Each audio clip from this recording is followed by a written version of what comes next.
Shalom, shalom, Lisi. Let me know if you can hear me. Put a 10 if you can hear me.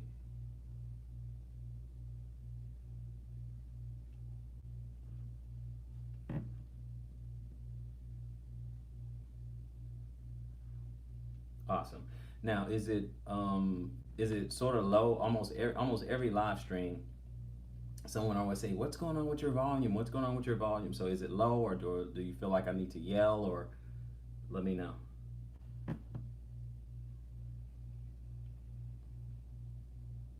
A little. Okay. All right. Let me see.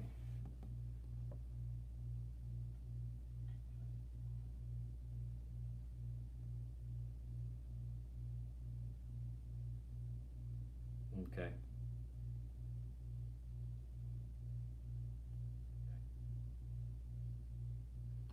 Okay. Let me see if I can adjust the.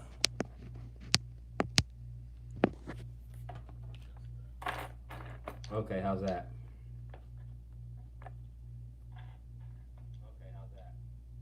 Awesome. Awesome. Shalom, M4 Johnny. All right. Good. The volume's better. Okay. Cool. Okay. Just getting, yeah, I'm just giving a couple people a chance to get in there. Shalom, shalom, brother. Okay. I'm gonna start doing it regularly. I have random ones so people don't know when to show up on the channel. So Tracy belongs to Frank's. Shalom, shalom. Awesome, awesome. Oh, feedback. Okay, let me get rid of that volume. Hold on. Okay, you shouldn't hear me twice on there on that. Okay. How about now on the feedback? How about now? How about now? Awesome, awesome, good, good, good, good.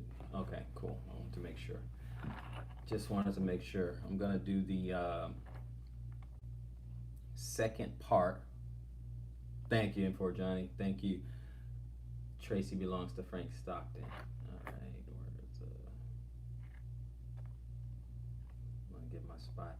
I did that first. Did this first part, and of that weekend. I want to do the second part, really covering the second session. And Emperor Johnny, you were at the second set. You were at both sessions, right? First and second. Shalom, Miss Ragsdale. Shalom. You were at both sessions, right?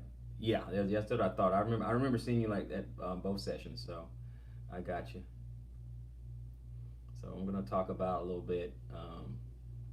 I already did the first part. I'll probably just run through the notes for the first part like real quick, and then jump into the second part. There. Let's see here. We got a lot. Gonna have a lot of ground to cover. If there's anybody else you guys know, let them know. I mean, if they wanted to hear the second part of the Biblical Family Structure Conference, just let them know. Send them a text or message them or let them know. It's really for those who wasn't there. It's a refresher for those of us who were there, but it's really for those who were not there because there was no video. It's not recorded. It wasn't live streamed. It was you had to be there. You just had to be there. So you guys who were there, you guys know. Awesome. Thanks. You posting this. All right. Appreciate that. Thank you. Thank you. Yeah. So yeah, if there's anybody else, it was one of those events where you had to be there. So this is like the only way some people will hear about it. Will hear about it. Like Lisi. Lisi wasn't there, and so I'm gonna do it, and she can hear about what went on there. But as a disclaimer, I'm gonna do this. Okay, I just want to say this as a disclaimer while I'm thinking about it. I want everybody to understand that these are my notes. This is what I took from the event, from the conference. And the reason why I'm pointing that out is because I want them, the Murrays, I want them to be able and have the right to say that's not what I said, right? So I don't want to misquote them. I don't want to hold myself out to say this is what they said verbatim. Okay, I don't want to do that because I don't want my words to hold them accountable for something that they did not say or something that they did not convey. Although I tried to take my notes I try to take copious notes, right? Because sometimes people say something and you receive it a certain way. So I try to take a lot of copious notes, but I don't want anyone to walk away and be like, hey, well, brother Robert, Shalom, Candace Washington. Well, brother Robert said, they said, and then hold them accountable, right? So if something that I say it confuses you or anything like that, I can elaborate on my own thoughts. But if you want it straight from the horse's mouth, then you're gonna have to, reach out to them, like on Facebook or something, and just say, hey, how do you feel about whatever, that kind of thing. I just don't want them to be accountable for my words, right? This is their conference, but I'm just giving you my notes, my impression, what I got from the conference. And so I thought it was a great conference. Thought it was incredible. It's like I said in one of my other live streams. I think as far as the body of Mashiach, I think everyone has a particular gifting, a particular calling. You know how we say, no one person has it all correct, right? There's no one person, and no, we're not talking about the Messiah himself. I'm talking about man, just regular guy. There's no one person on earth who just has the Bible. It's just all correct. They got it down, boom, front to back, cover to cover, right? And it's all correct. But there's some people gifted in a certain area, of the Bible where they're just really good at a particular area. And it is my opinion that the Murrays are really good at family. I think they're very, very good at family. And I can't say, and others can say, who were there can also attest that it was biblical. It was biblical. All the principles that they were sharing, they're biblical, right? So, I just think they're good there. Now other leaders may be great or excel at a different area, right? So it just depends on what it is. Just like when the scripture is saying that he gave some pastors, some evangelists, and some teachers, and some this. Shalom. Hey, what's going on? Okay, cool. Keep your eye on the road, Shakina. Keep your eye on the road. Good. Get to work. Get there safely. Get to your destination safely there. Okay. So you guys, who were not there, I don't want you to hold them accountable for what I'm saying, right? So I'm just giving you, this is my impression, right, of the whole event. So there's a lot of things, in Israel. There's a lot of topics to cover. There's a lot of doctrines, to cover. There's, we can all agree, the Bible's a pretty thick book, and there's a lot in there, a lot to glean from. It's history, it's culture, it's heritage, it's law, it's prophecy, it's all those things, right? I'm sure we can agree on that. One more volume check, because I can talk for 5 minutes and then everybody say, what? One more volume check, thumbs up, 100, anything, volume check, and then we're going to get into the notes and stuff. Awesome. Okay, cool. Okay, great. That's what I just wanted to make sure. We'll get into these notes. I also want to say, Brother Chris, he had a good live stream last night. I heard and watched most of it. I had to step out here and there, when you're going around, walking around a little bit.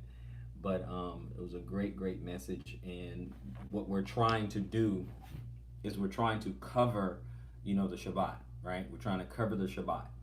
And basically, as the Shabbat is coming in, Brother Chris will have a live stream, okay, like last night. He'll have one that night. Now the Shabbat is coming in, we can kind of fellowship and talk about different things.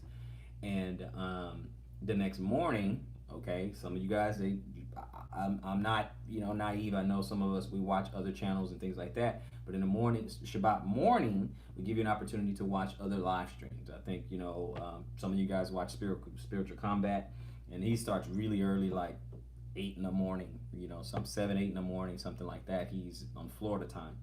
So he does that. So I'll start mine about noon right now. I'm gonna do one noon, so every noon on a Shabbat.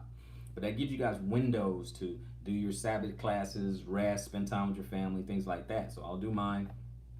And then to close out the Shabbat, Brother Chris will have another one in the evening, 4:45, 5:45, or something like that, where the Shabbat is ending. So he has one at the beginning, when it's about the Shabbat is starting or has started, and then one at the end when the Shabbat is closing out, and I'll just be in the middle like at noon.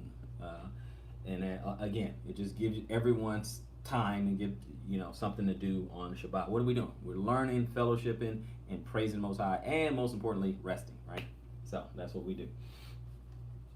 So just kind of give you guys a schedule of how you could spend your Shabbat,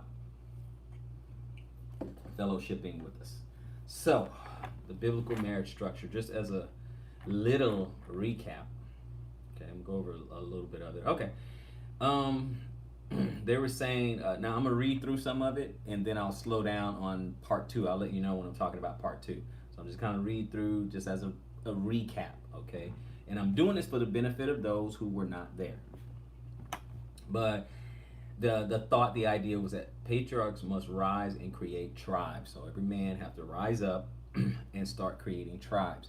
Now, there are some men out there who are supposed to be like Paul and just be single, no kids, no wife, no anything like that. But we do know in the beginning, hey, be fruitful, multiply, stuff like that. So if you just want to be single, no family, then that conference is not for you. If you want to remain a single man, not a husband, not a father, stuff like that. So that marriage, that really wasn't for you. So I'm talking for those who are actually trying to do that. He said tribes are to come together in oneness, okay?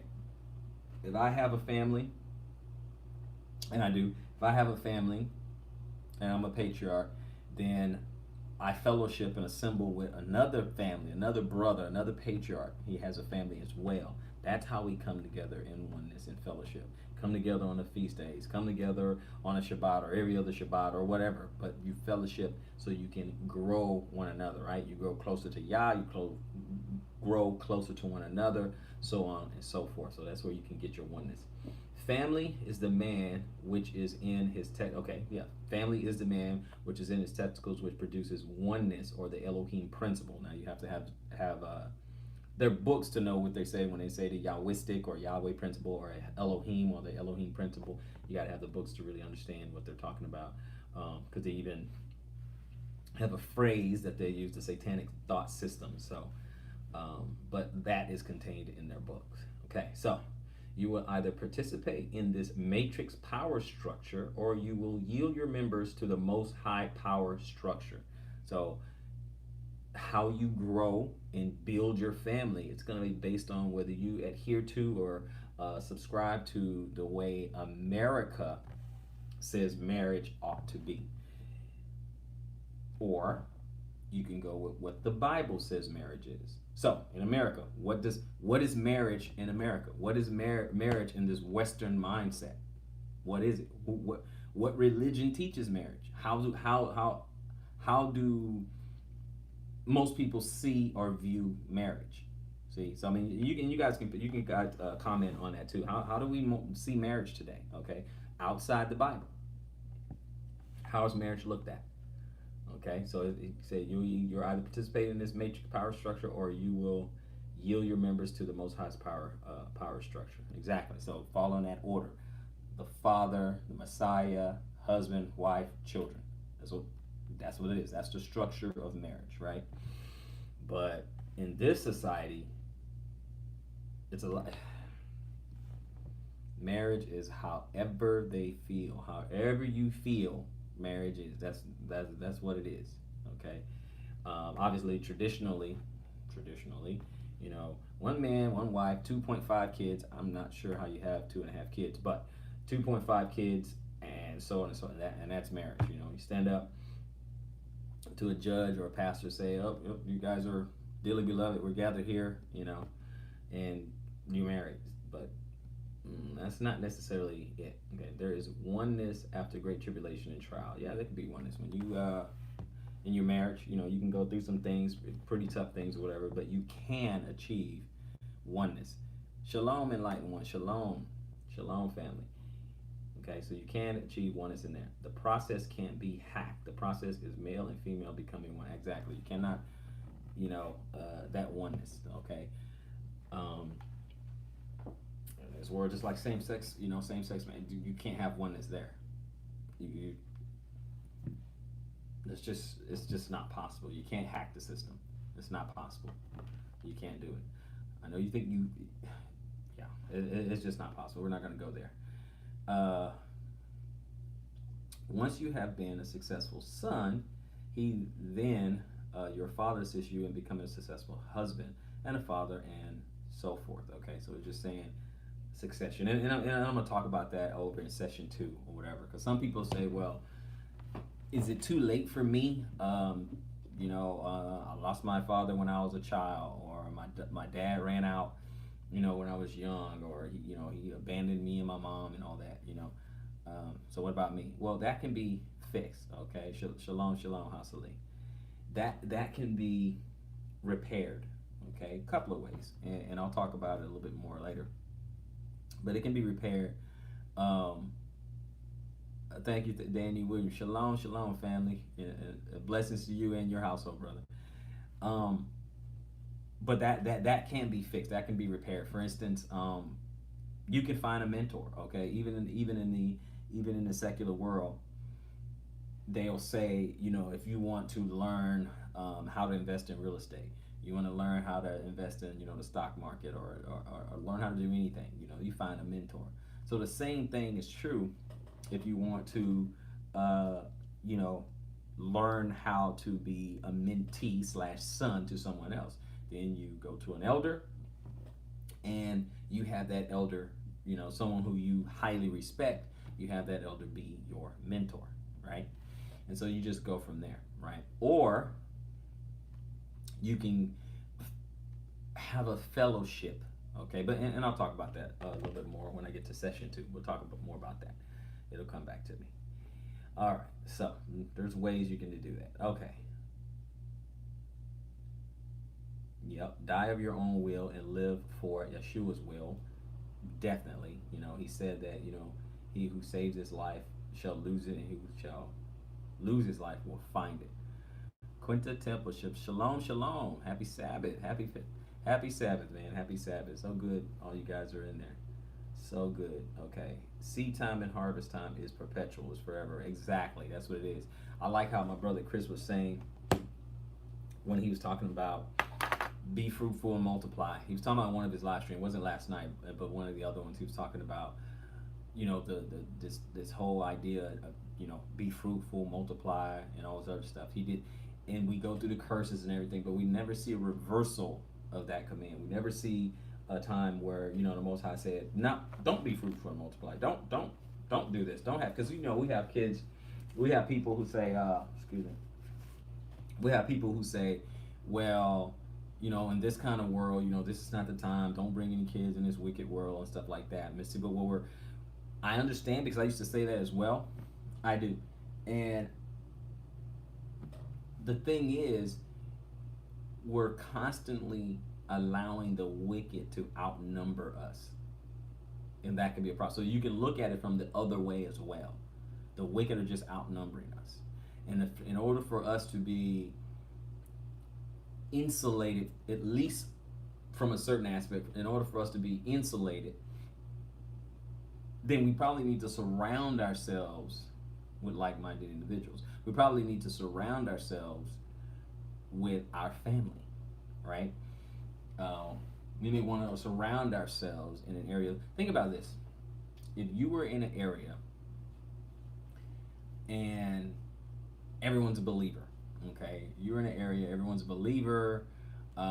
It's one of your brothers. I mean, people you're close with, serving the Most High the exact same way or whatever. See, now you're kind of insulated a little bit. Yeah, you got to go back out into the world and deal with the world and go to work and deal with people who, are unbelievers and stuff like that. But hey, that's how, you got to make your money. You got to go out there to bring money back to your homestead, right? So I get that. But here's the thing. If you are surrounded by these individuals, if you're surrounded by believers, now you're a bit insulated, right? And that's a good thing, being surrounded by like-minded individuals. So that's key. That's key. So let me get back into this. All right. Sons of Yeshua, perpetual. I'm just going over the notes real quick. Okay, seed time and harvest time. So that's, yeah, it's perpetual, it's forever. You just keep going and keep going and keep going, right? Man should have a family that has expanded before going into the Exodus phase, right? Demonstrate the Genesis phase first. Yeah, Elder Murray said that. He said, he said people rushing to, get ahead, jump ahead in the process, and he said, raise up a family, raise up a tribe, okay, raise up sons, things like that, you know, don't skip steps, don't skip phases and things like that. So I get that. Okay, a wife should want to have the Most High will done through her husband. I don't see a problem with that. Why, if you are a wife, why would you not want Yah's will to be executed through your husband? Because the Most High, for the most part in the Bible, if he didn't use an angel, he used a man to, execute his will to do everything. Now, does he have to use a man? No, he doesn't, but that's how he chooses to do it, right? So, yeah, wives, women, when you are praying and things like that, you do need to pray for Yah's will to happen through your husband, whatever it is. Lord, whatever it is you want for this family, okay? I pray that you bless and strengthen my husband. Let your will be done. Whatever you need me to do, okay? Give me the knowledge, give me the heart, give me the passion, give that sort of thing to help through your husband. Yeah, no, she's offering me snacks. Thanks. Okay, so that your prayer should be that you're following the protocol. You're just following that protocol. Why would you not want the Lord's will through your husband? I wouldn't. I don't understand why would a woman not want that. It said we can't have the body of Messiah that is sluggish. Exactly. Wives must be repentant and prostrate before the husband and Yah. And what she was talking, you had to be there. What she was talking about is that you can have this sluggish spirit. You can have this submitting begrudgingly, like, all right, well, whatever. Okay, would you have that same attitude with the Messiah? If the Messiah is asking you a question, would you have the same attitude? Now, I know the all too familiar retort is, well, he's not Yeshua.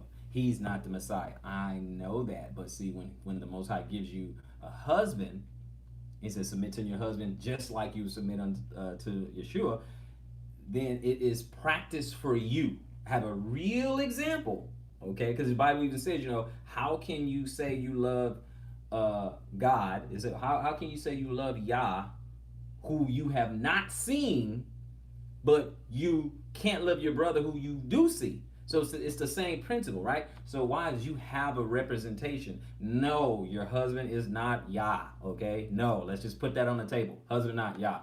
But you do have an example right there. How I serve the Most High, that's how I should serve my husband, because he put that person as a representative. He put me under my dad, and then he put me under my husband.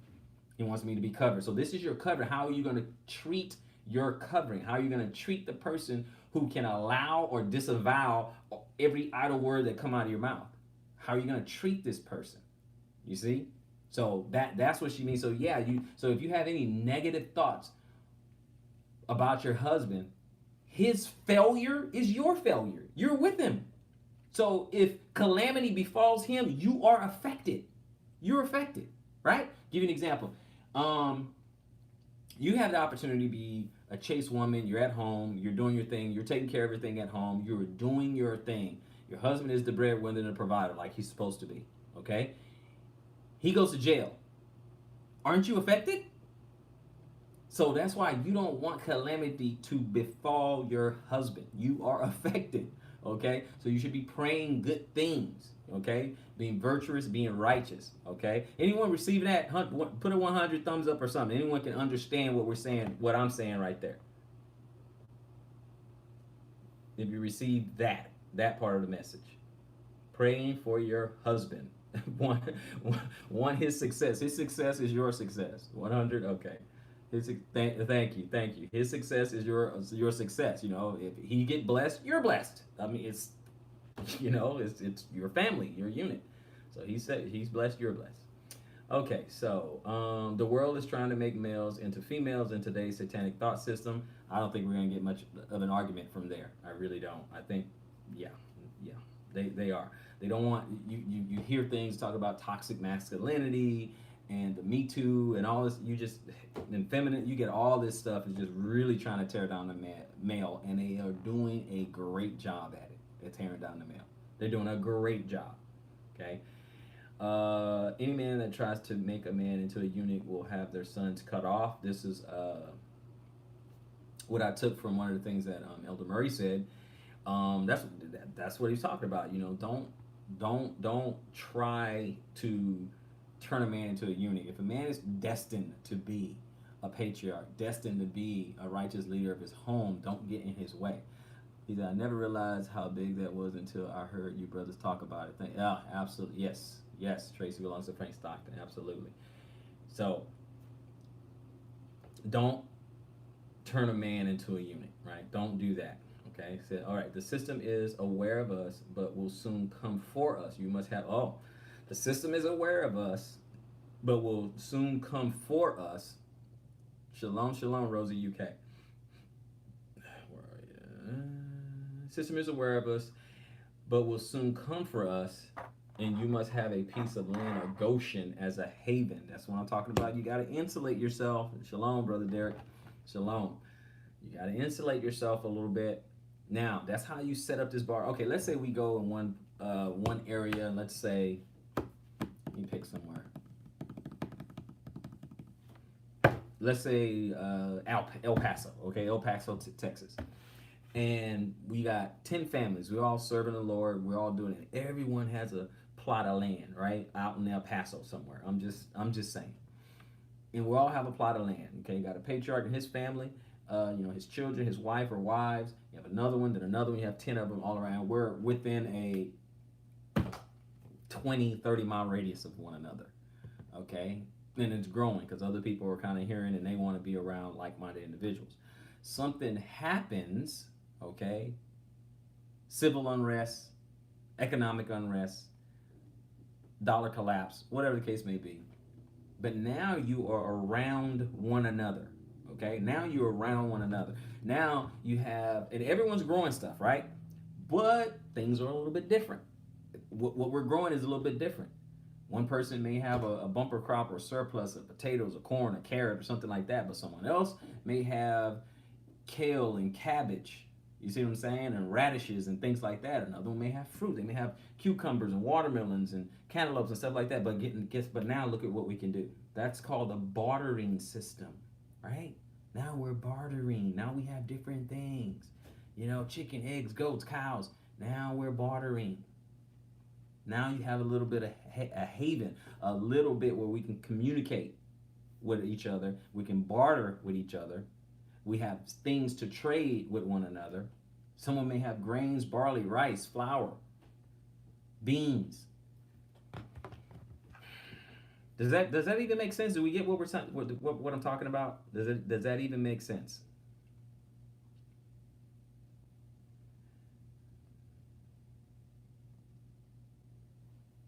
It is time for men who are patriarchal to stand up and lead their families. Totally agree. Men must be unapologetically patriarchal. Yes.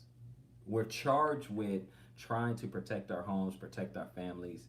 We're charged with providing. We have a lot of responsibility here. So we can't be apologetic for doing it. And we don't have to do it passively.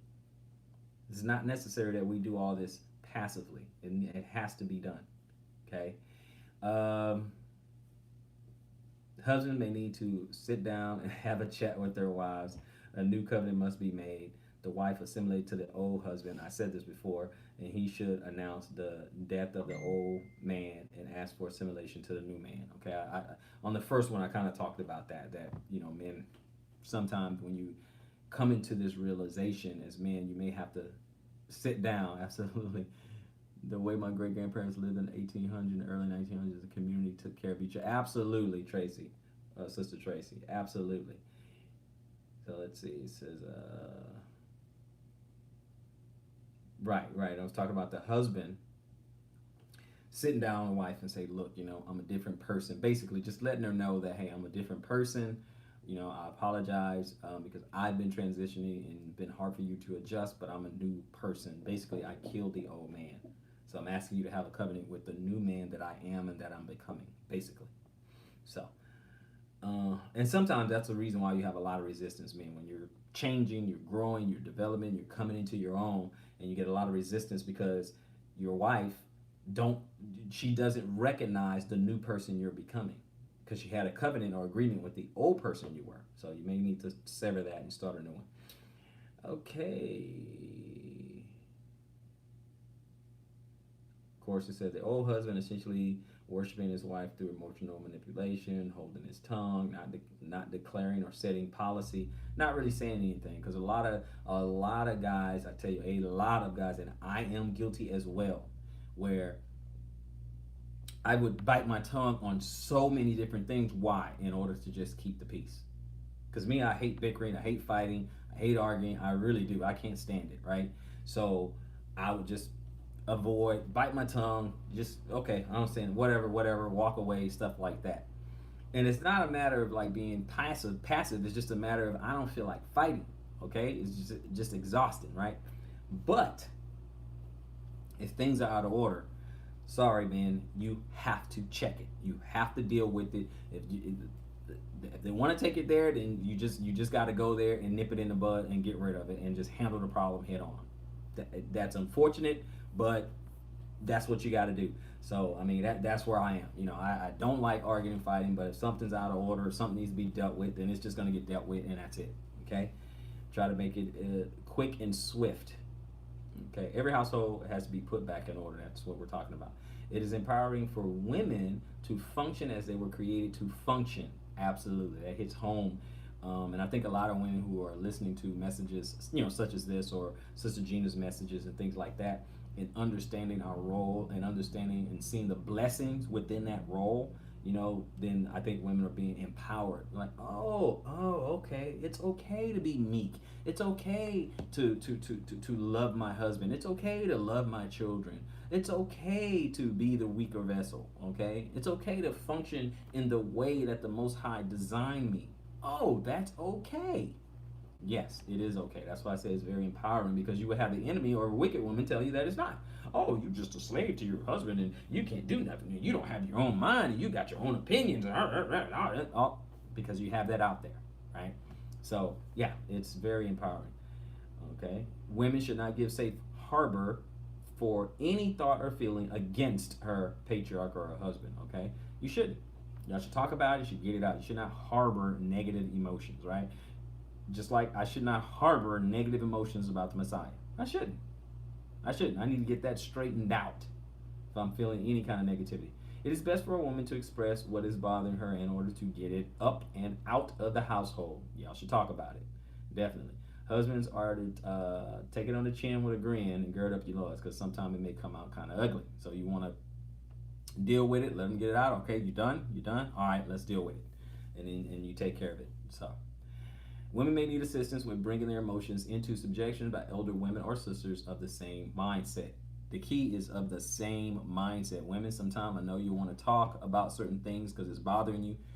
And I think you should. I think you should talk to other females. But the problem is you got to talk to the right females. You got to talk to the females of the same mindset.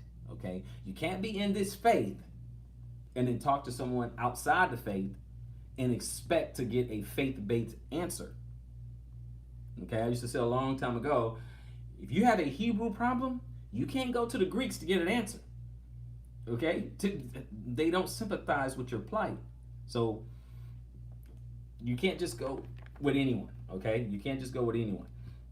You got to talk to someone who has your best interest at heart, okay? Women would not, same mindset. Women would not skip her patriarch in order to deal directly with the Yah. Women don't have a right, to her own thoughts and body. Now, a lot of people, they get upset with that. But you got to understand a woman who's teaching assimilation, okay?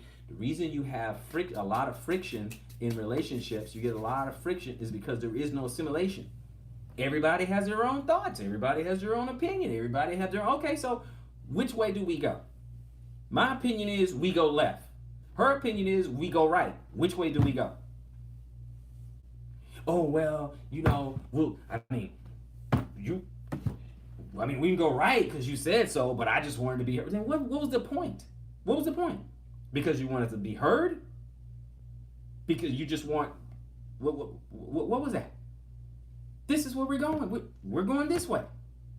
You see? So it's a pointless debate. It's pointless. Where is the oneness? Where's the assimilation? Now, does that mean that the guy won't make a mistake, make a wrong decision? No, it doesn't mean that.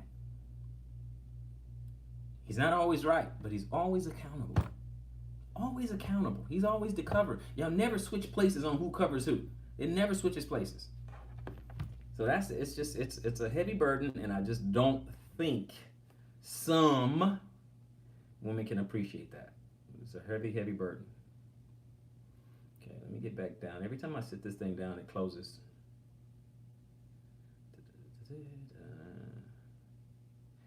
Okay, he said every year take inventory or critical self-analysis on any part of you that is not of Yah.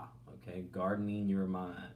Okay, so we're entering the dead season. There are no more feast days until the spring, and so you basically take self-inventory. You know how the pagans, they do, New Year's resolutions and stuff like that. Similar to that, you want to take an inventory of yourself. Okay, where am I coming up short? Where am I lacking?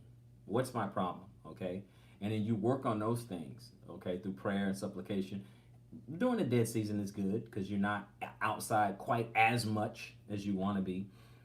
Tending the gardens and things like that. Yes, I know there's some stuff that grows in the winter, but you guys get the point. But you do want to take that. That way you are growing every year because you take an inventory and you're working on something different. Shalom, shalom, Frank Stockton.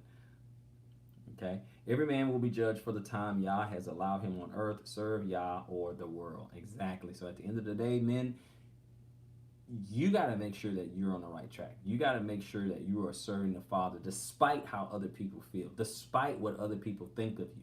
It doesn't matter. As long as you are serving the Father and you are on that path, you're too busy trying to please the Father. That's what you should be worrying about. So you're going to serve Yah, or you're going to serve the world. That's really the $1 million question. It's up to you. So we're closing in. We're about to get to part 2 here. Just a second. A patriarch doesn't love until his wife produces that which he desires. Exactly. Okay. Because some people's like, well, love me. I'm here. I exist. So love me because, I exist. I haven't done anything. Right. But if it has nothing to do with what you do, okay, then that is what do you call the love? Agape, like agape love, right? Just love no matter what, conditional. But even the Most High have conditions on it, right? If you obey Him, He loves you. If you disobey Him, He doesn't like it. Okay, He may give you grace. He may be long suffering and give you a chance to turn around and repent. But He doesn't like it when you just acting rebellious and do everything, do what you want, how you want, right? Same thing with your kids. Yeah, ultimately you say, oh, well, I love my kids, no matter what. However, if your kids are acting like holy terrors, there's going to be a part of you that you want to knock the holy terror out of them, okay? So, yeah, so you if you're behaving like a wife, okay? If you're behaving like a wife in your role, then yeah, I understand that. So, now, then he started talking a little bit about sons and things like that. He said, Abraham, had Ishmael. He said, Ishmael is your son, but he is not in your image or likeness. So Ishmael was not in Abraham's image or likeness. Isaac was, okay, operating in the way of the Most High. So what he wanted to do is he send him out. He's not the one, okay? He's not the one. You still love them, just don't like them at that time. Yeah, at the moment, right? Yeah, you do. You love them. You love them. I'm never saying that, okay? I know you love them, but at that time, you're wearing a different emotion at that time, okay? They're being a holy terror. They're not following curfew. They don't clean their room. They're not doing their homework. They're cursing out teachers if they're in public school. Just being a holy terror.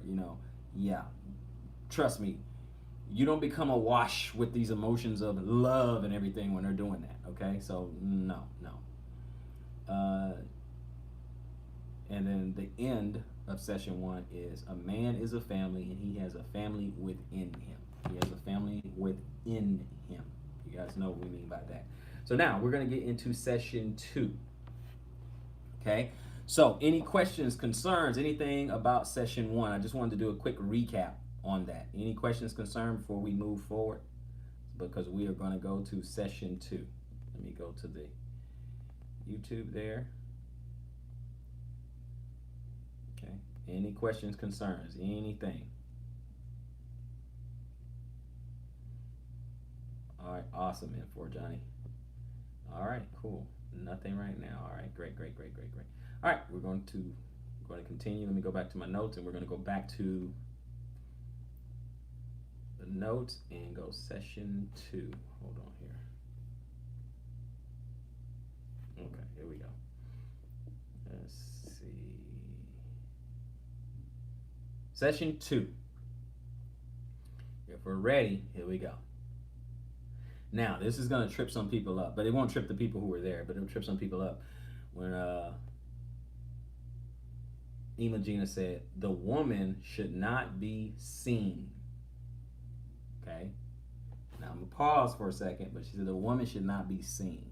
Now, the women who would hear that in the public, who kind of have a little bit of a rebellious kind of nature, thank you, Enlightened One. Have a little bit of a rebellious nature, whatever. Be like, what do you mean? Woman shouldn't be seen. What are you talking about? Calm down. This is what she means. She's saying, she said on stage, she said, when you hear me, you hear him. Basically, her husband. When you hear her talking, you hear him. See, that's assimilation. So when she speaks, she is representing her husband, and you should hear her husband when she speaks. You should hear that, because that's how you know she has fully assimilated. Okay, because they use example, like sugar water. Once it's all mixed up or whatever, you really see mainly the water, not so much the sugar, right? Or amino acids or any of those clear substances we can put in water, and you see the water. Okay, you see the water, etc. You know what I'm saying? But it's oneness and assimilation. Okay, oneness is the them and him. That's oneness. So when we see her or hear her, we should see her husband.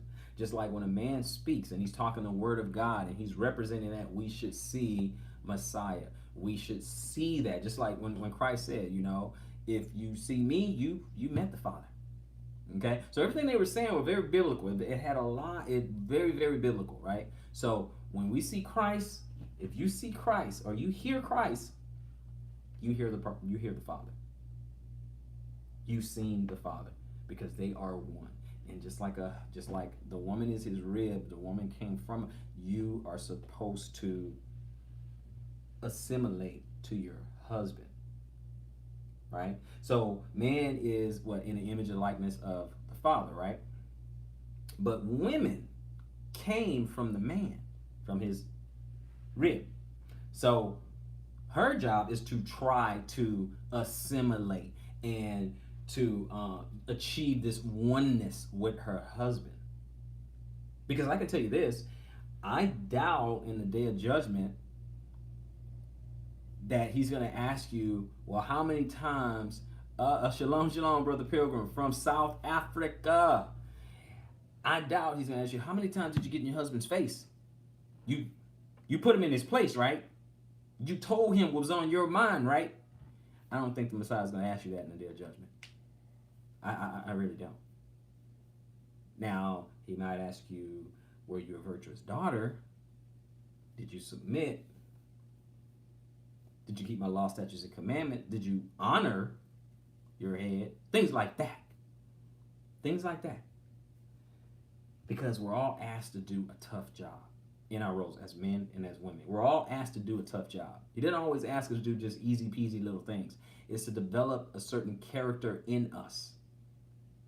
That's really what it is to develop a certain character in us, because he wants a certain type of persons in the kingdom. Certain type of persons in the kingdom. So let me get back to it.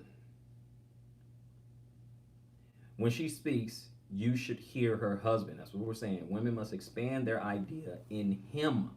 Find their identity in him. Why? So that you can achieve oneness. What is it when you have two people, man, woman, and they're completely opposites? They don't see anything the same. All you got is backbiting, pushback, and bickering, and that's all you have. Like I used the example earlier when I was saying, okay, you want to, hey, I want to go right, she wants to go left. What are we gonna do?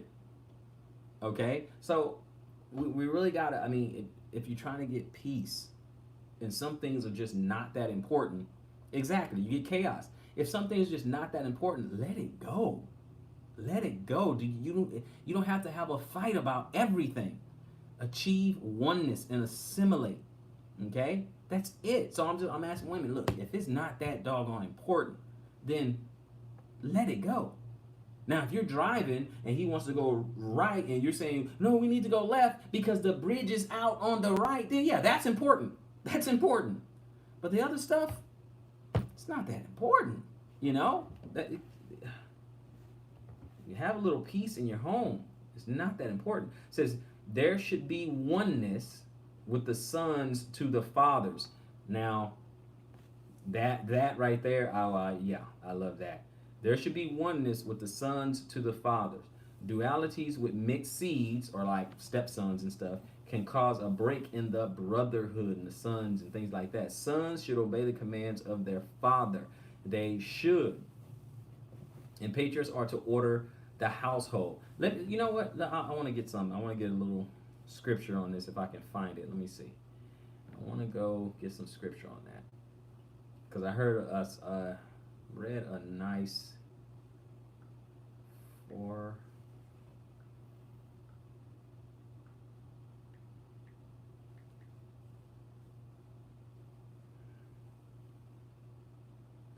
man. Okay, hold on. Here it is. 18. I'm going to it right now. I'm going to 4th Maccabees 18.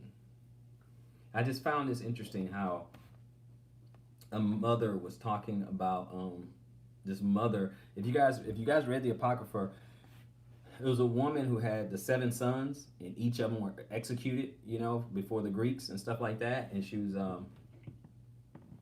just kind of talking to her sons, basically saying, you know the God that we serve. We don't care what these, Greeks don't mind what they're gonna say or do to you and things like that. So you should watch that account. But I like what she was saying about the father to her sons, about their father. Okay, and it's in 4th Maccabees chapter 18. I'm gonna start at 6. I'm gonna read a little bit of that. I'm not gonna read all of it. I'm gonna stop at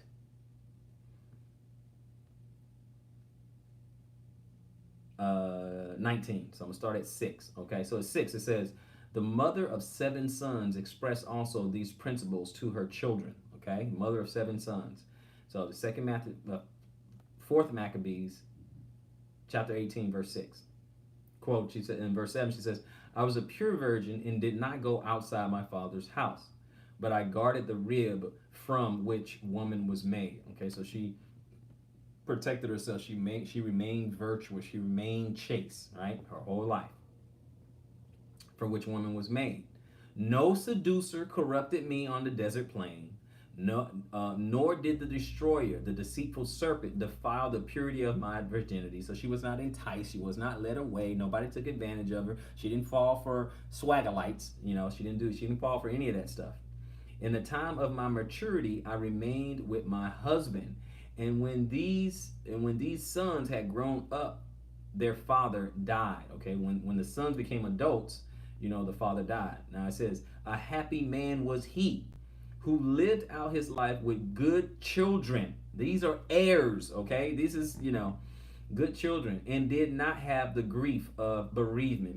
While he was alive, none of his sons died, so he didn't have to bereave their death, okay? 10. While he was still with you, she's talking to her sons, while he was still with you, he taught you the law of the prophets. He read to you about Abel slain by Cain, and Isaac who was offered as a burnt offering, and about Joseph in prison.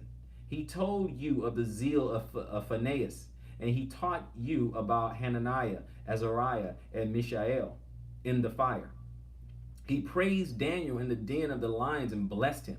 He reminded you of the scripture of Isaiah, which says, even though you go through the fire, the flame shall not consume you. He sang the songs of the psalmist David, who said, many are the afflictions of the righteous. He recounted to you Solomon's proverb, there is a tree of life for those who do his will. He confirmed the query of Ezekiel, shall these dry bones live? For he did not forget to teach you the song that Moses taught, which says, I kill and I make alive. This is your life in the length of your days. This is your life in the length of your days. This is a father, this is a patriarch who is teaching his sons what they should know, teaching his sons. That was the letter of a patriarch right there. He taught you all this stuff, and his sons honored him, and he died before any of his sons. So he didn't have to live with that anguish. This is patriarchal. This is patriarchal. This is what this whole thing was about. And we're going to talk about sons, and we're going to talk about heirs. We're going to talk about all these things here in a second. Okay? Patriarchs are to order his household, get his house in order. That's what we're all charged to do. Get our house in order. Men are not stuck in the bondage of marriage with a wicked and evil woman. Okay? Women, you're not stuck in the sense that a man's not being a man, he's not being a patriarch. Meaning, what I mean is that you're estranged. He left you. He's gone. He's out of here. Okay? Not providing, not covering, not doing anything. He abandoned the relationship. You don't have a marriage. Okay? Now you do need to take the steps. Try to get that. Need to get that get. But I'm just saying he's derelict in his duties. So you need to try to fix that best way you can. Okay. Do not skip steps in the sonship, brethrenship, husband, fatherhood. Heal the broken segment of the process. Now, I said I was going to come back to this. Like I said earlier, if you have a mentor or something like that, this can be that father figure. So some guys are like, well, I don't need a father figure. But if you do, you say, oh, my father left me, my father died when I was young, whatever the case may be. You can get yourself, a father figure if that's what you want to do, or you can just simply get a mentor, right? So you can get your mentor. They do it out in the secular world on everything. You have a mentor. You go to a job and someone is training you. They're pretty much like a mentor, okay? They know more than you do. They're trying to get you up to speed, right? Same thing. Or you can do what we do or trying to do right now, with TBIC. And I say that because we're not all in the same place just yet, but that's what we're working towards. But you can do what we do, and we have a brotherhood, okay? Now, within this brotherhood, we are allowed and licensed to hold each other accountable, okay? So if any one of us slip, we have a brother to help us. We have a brother who can rebuke us, who can correct us. As long as it's according to the scripture, as long as it's according to the Bible or whatever, we're all open and accountable one to another, okay? We're all open and accountable one to another. Why? Because iron sharpens iron. It makes us better. So you have the seal of your brother's approval that, yes, this brother right here, that's a patriarch, right? So you have that, okay? And there's safety in a multitude of counsel. There's safety. So like, I was gonna buy a particular piece of land, and me and my brothers went out to that land. Shalom, Johnny Smith. Shalom, brother. But me and my brothers, we went out to the land, take a look at it, and it was okay. It was okay. We only saw part of it, okay? But it was okay. And my brothers briefly, kind of withheld their tongue. Said, okay, yeah, you can get that. I mean, it could work. It'll cost you a lot of money, but it can work. So after that, after they had, overnight to kind of think about it, then they let me know. They said, look, here's what I think of it, right? And so they kind of gave me their thoughts and everything, and they're just saying, look, you could get what you want out of the land. It's just going to cost you a ton, right? It's going to cost you a lot. So I took their advice, right? So iron sharpens iron. Do you respect the opinions of your brethren? Okay, I respect the opinions of the brethren. Now, at no time are any of us obligated to listen to and take whatever the group says, because you have to, because it's advice. You have to make your own decision as a patriarch. You gotta make your own decision, okay, for your household. But you have guidance, right? You have guidance, and that's how we see. In each of the brothers, I see particular qualities in each of the brothers, right? So that's what we're doing. We want to make each other better patriarchs. So I see particular qualities in each of the brothers, right? And it varies from person to person. So for instance, in the brother, I see leadership. I see great leadership. I see great provision, like great providers. Okay, hard workers. Okay, honest, open, vulnerable, all those type of things, right?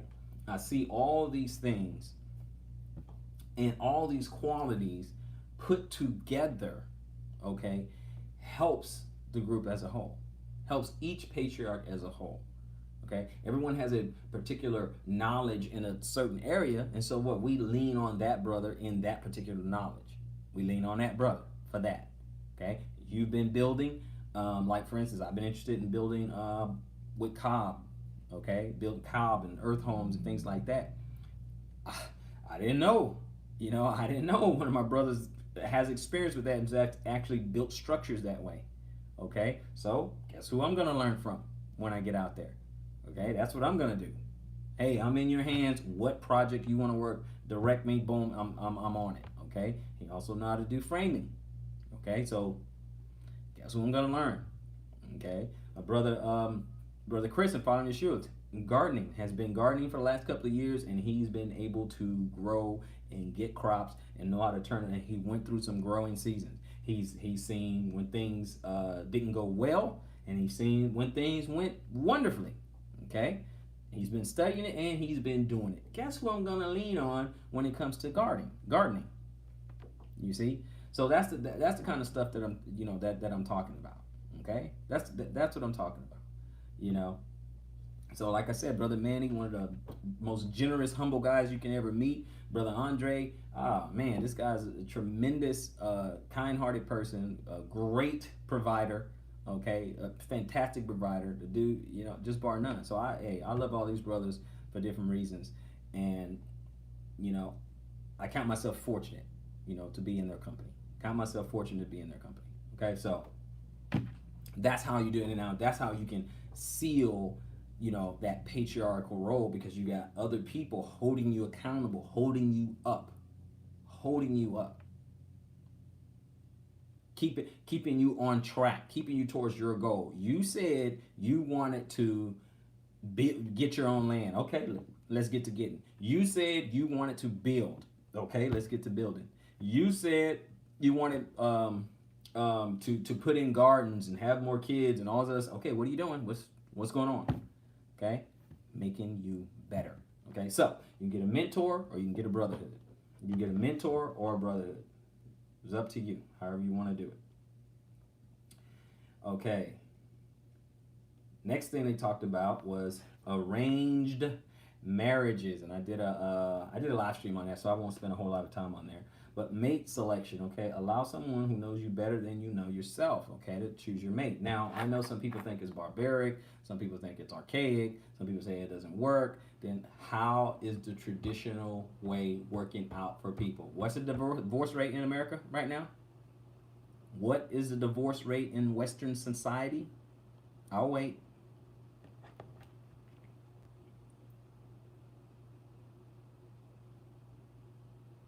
Okay, now, am I saying it's the only way, arranged marriages? I'm not saying it's the only way. I'm not. But I am saying that it could work. It could work. I look at it like this here. Exactly, too damn, exactly, too damn high, exactly. Oh, but I look at it this way: the 65, yep, about 65% now. Yeah, well over 50 cents. So it's a crapshoot. You get married the traditional way, but I want you to imagine something. You get around your brethren, sisters, and stuff like that, and you guys break bread together, and you guys build on each other's land and stuff, and you guys have children. I have children. He has children. There's 5, 10 of us, or whatever. If you can't see your son marry one of their daughters, why is that your brother? And again, when we say arranged, it's called arranged, not forced. Arranged, not forced. They don't like each other, they don't get married. Okay, far less in countries with arrangement. Absolutely, absolutely. Divorce is far less, that's the difference. That's the apples to apples. Okay, what's the divorce rate for arranged marriage? What is the divorce rate for, you go out there and crapshoot and westernized marriage? What's the divorce rate? We already know that. We got the statistics on it. Arranged marriage, less divorce. Okay. Okay. So that's the thing. That's what we need to look at. Okay. That's what we need to look at. Okay. It's working for some people. And again, let me say it again, because some people, they don't hear too well, and they run down the street hollering, "Oh my God! Oh my God!" No. It's not arranged marriage. It's not forced marriage. And anytime people hear a new idea, they always immediately run to the extreme of that particular idea. They run to the extreme. Oh, well, you can't force two people together, or marrying a child. No one brought that up. Okay, nobody's talking about that. Nobody's talking about marrying children. No, you can't marry a child. No one's talking about forcing it. Nope, they don't like each other. They don't get married. Okay, so now that's off the table. We look at arranged marriages. If you can't see your kid grow up and marry one of their kids, I don't understand. And no, it don't have to be just that one. It could be any of 20 other families or whatever. Okay? But you want more of Israel in the world. You want righteous seed in the world. That's what you want. Okay? You want where, I like how she explained it. One, I like how Elder Murray explained it. He said, I don't want some foolish boy, okay? I don't want some foolish boy practicing on my daughter. Exactly. Frank Stocking said his 12-year-old wants an arranged. Absolutely. I think it's a beautiful thing. Okay, I'll just be honest with you. Personally, I think it is a beautiful thing, period. I do. Because it can work. It can work. It solves a whole lot of problems. Okay? Now, is it the end-all, be-all? Probably not. But is it far better than what's going on right now? Yeah. Yeah. You got a 35% success rate the other way. Okay? You got a 65% failure rate. If you told people today, okay, you can get married, but you got about a 35% chance that it's going to work. Yeah, about 30, 35. 25% chance, 35% tops that you're going to make it. People, come on. If someone told you that, come on. Give me a break. So, no, arrange it could work.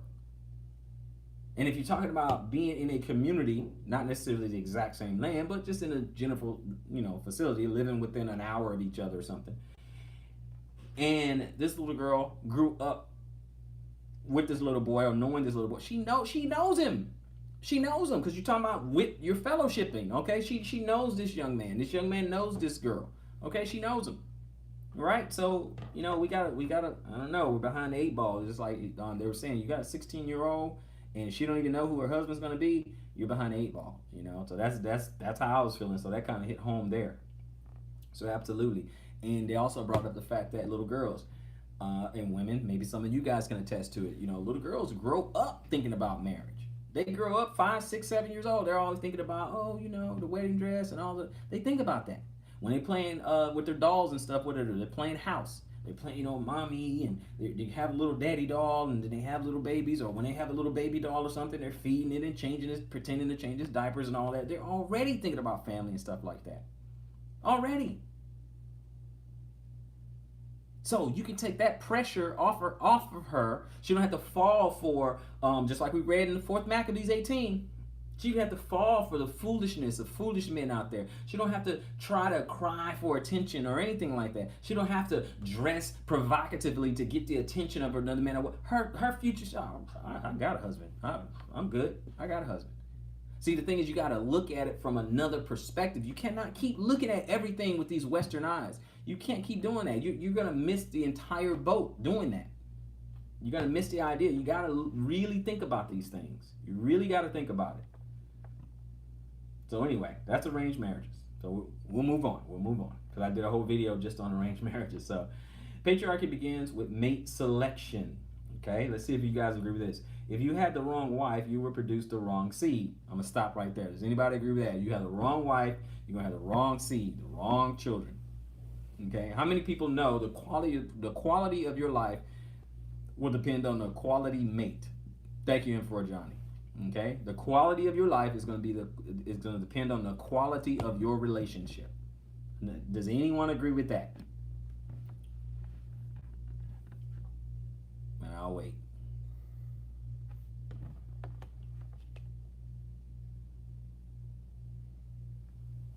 Yes, sir. Frank Stockton. Yes, sir. Okay, so that's the quality of your life. This is a person who's going to be with you a long time, and someone who's bearing your seed. And the women, you should be able to see this as well. The quality of your life depends on the quality of the patriarch, right? Is he a good, righteous man or not? I totally agree. Thank you, Clinton, Sister Williams. Thank you. Thank you, Lacey. Thank you. Exactly. That's the quality of your life. It depends on who you're with. Because if you're with the right person, you can have a pretty good life, pretty comfortable, and in general, you're happy, okay? If you have a horrible, wicked person, male or female, doesn't matter, life's gonna suck. For as long as you're with them, life sucks, right? So we can understand that. The quality of your life depends on your mate selection, all right? And be not arrogant in thinking, okay, it says that if you had the wrong wife, you'll produce the wrong seed. And be not arrogant in thinking you can turn the seed around, okay? And let me explain that, okay. Abraham could not turn Ishmael around. Isaac, he could not turn Esau around. They are what they are. Okay, it is what it is. You can't do it. They're not the righteous seed. If they're not your heir, they're not the righteous seed. They're not. So same thing when it comes to step parents and things like that. No, I'm not putting a bad. I'm not besmirching step parents and stuff like that. I'm saying it's pretty much a thankless job, but it does happen. People on the stream, people who look at this channel, many other channels. There's a lot of men jump into the stepfather role, okay? A lot of men. I've been there, and a lot of other men has been there too, okay? I'm just saying it's a thankless job, okay? For the most part, it's a thankless job. But that's not your heir, okay? Thank you, Enlightenment. That's not your heir. That's not your son. That's not your heir, all right? So, remember Father Abraham? He was like praying to the Most High, talking about saying that, hey, I have all this stuff and I have no sons, and all I have is Eleazar, my servant, in my house. That's all I have. And that's when the Most High had to tell him, no, you'll have a son. Don't worry, you'll have a son, and Sarah will bear it for you. We already know about Hagar and Ishmael. We know that, but he said, no, you're gonna have a son, okay? But that's what Abraham was talking about. And he's doing this. He's 99 years old, and here I am thinking, I'm half that, and I'm, less than half that, and I'm thinking that it's too late for me. So maybe not. So you can't turn it around. He said you can't throw. He said you can't throw a white sheep in the mud and expect the mud to turn white. Okay. So I kind of like that. I like that analogy. Okay. So you can't turn it around. You put it like this here. When you talk about raising up righteous seed, if Adam would have stopped at Cain and Abel, we wouldn't be here. We wouldn't have got Seth, and then we wouldn't have got any righteous men. Okay, we wouldn't have got that. You see what I'm saying? If he would have stopped there. Okay, so yeah, you're gonna have some seed that are not gonna go your way. Okay, but you can have sons and not have an heir. See, the difference between the son and the heir is that the heir wants to perpetuate his father's legacy.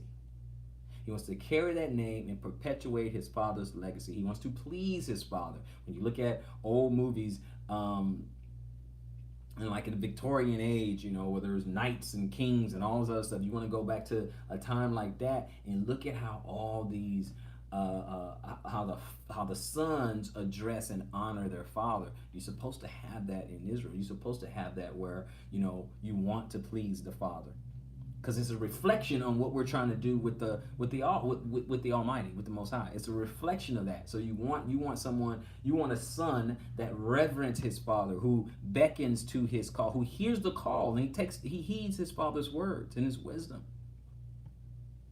The same thing when David, because David had some unrighteous sons, right? Then he had a righteous one. He had Solomon, and he was telling Solomon, okay, this is what you need to do, and you need to listen to the Most High and follow his law, statutes, and commandments. Oh, and another dude, all my enemies that, you know, gave me a problem or whatever, I want you to kill them.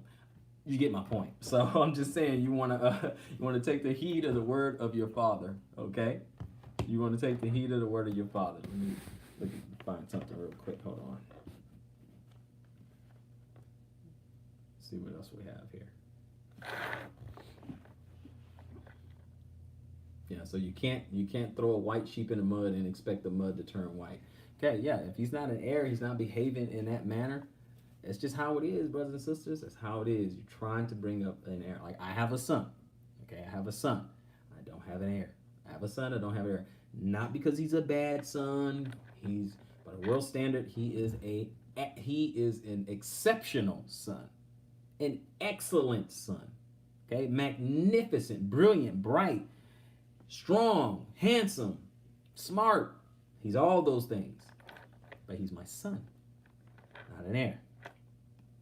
Okay, he's an adult. He does his own thing, makes his own decision. He's not in the faith. So I have a son. I don't have an heir. So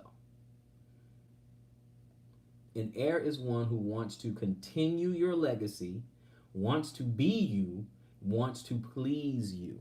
Okay, that's an heir. There's a difference between an heir and a son. Okay. And then and then Elder Murray said, if you don't have an heir, you were never here. Okay, so I had a lesson, I think I did. It was blotted out. I think, where did I have your name blotted out? Anyway, I did a lesson, and the Bible talks a lot about that, having your name blotted out, you know, and you're not here, being erased from existence or whatever. So imagine a guy who has no kids, or has, say for instance, only daughters, right? Then his name won't be perpetuated. His house is not perpetuated, right? It's just, when he dies, that's it, because a daughter takes on the name of the husband that she has, and she brings up that man's seed. So you can have children, but you may not have heirs, and you want to have sons, and that, and they're so proud to have sons and stuff, you know, oh, you know, a son, and all that, right? And where if a woman has a boy, you know, after the birth, she's unclean for 60 days. But if she has a girl, she's unclean for 90 days and stuff like that. You know, when you look at, you know, in the law. So there was a difference, because a son can perpetuate, you know, just like Solomon was trying to perpetuate and please his father and honor his father. That's what you want your sons. They should look at the father like, hey, look, wow, I want to please my dad. I want to be like my dad, you know, that kind of thing. Let's see what else we got here. Okay. The idea is to reconnect back to the body. Okay, that's what we're trying to do. We're trying to reconnect back to the body. Like me realizing, you know, I'm first generation just being in the truth, right? First generation patriarch, first generation being in this truth. And it starts with me. This is where the line starts with me. It starts with me. And so my goal is to have a son that wants to perpetuate the legacy. Be in a family and a line that believes in Yah. I want to have a son, have children that know from the womb who they are, have their identity. Okay, who knows from the womb. That's what I want. Who understands that? Who understands the God of Abraham, Isaac, and Jacob, and want to continue to serve that God. Okay, so that's what I want to do. So is it symbolic of being cut off from among your people? Yeah, that is symbolic. It's symbolic of that. You know, not having an heir, not having, not building a name, your house, okay? Not building your house. I mean, we know the Maccabees family. Look at that. They built a house, and we know who they are. Their name is perpetuated, okay? Perpetuated.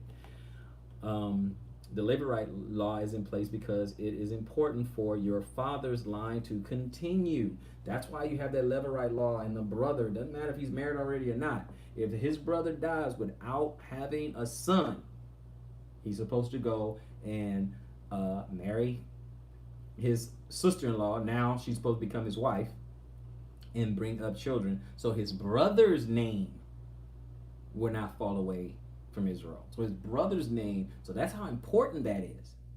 See, sometimes we don't get, what those scriptures mean and certain things. We don't, it's kind of like, and I always use the analogy, wax on, wax off, Daniel's son and all that, for the old version, the younger people will be like, okay, put the jacket on, put the jacket off, again, Karate Kid. And we may not understand why the Most High want us to do certain things in the moment, but there is a reason. There is a reason. So it's important to have that name, have your name continue, have your line continue. Okay? Just like the 12 tribes. Their line, now one tribe got cut off. We won't hear nothing about them. Okay? Won't hear anything about them. But in the end, two other tribes rose up, come Joseph with, Ephraim and Manasseh and all that. Well, Dan get cut off and all that. So, we get the idea. We get the idea. You look at the tribe of Benjamin, they almost got cut off because they were not even, the other 11 tribes were not even allowed to give their daughters to Benjamin. You go look in the book of Judges. They weren't even allowed to give their, daughters to Benjamin. So they were afraid that they were all going to die out. They were afraid until they found some other women and they were able to keep it going. Yeah, in Judges, exactly. Okay, so your line going, again, we're talking about biblical marriage structure. Your line continuing is important. Hey, why? Hey, you got to ask the Most High. Okay, read that. Oh, yep, see, read that this morning. Yeah, it was tribe of Benjamin, and they were worried. Now, they went to another town, and women were just dancing and partying and woohoo, having a good time, and all of a sudden, a bunch of Benjamites jump out, and hey, they took wives, but it is what it is, because they did not want their line. In fact, the other tribes were crying and praying to the Lord, like, oh, we don't want Benjamin to be cut off from us. We want them, live and all. But the Lord said, nope, don't give Benjamin any of your daughters. And so they had to listen to that. So it's very, very important.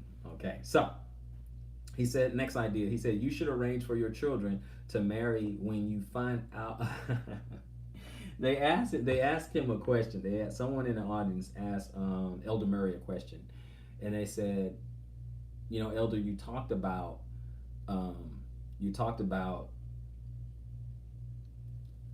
arranged marriages, for your children. When do you start to plan?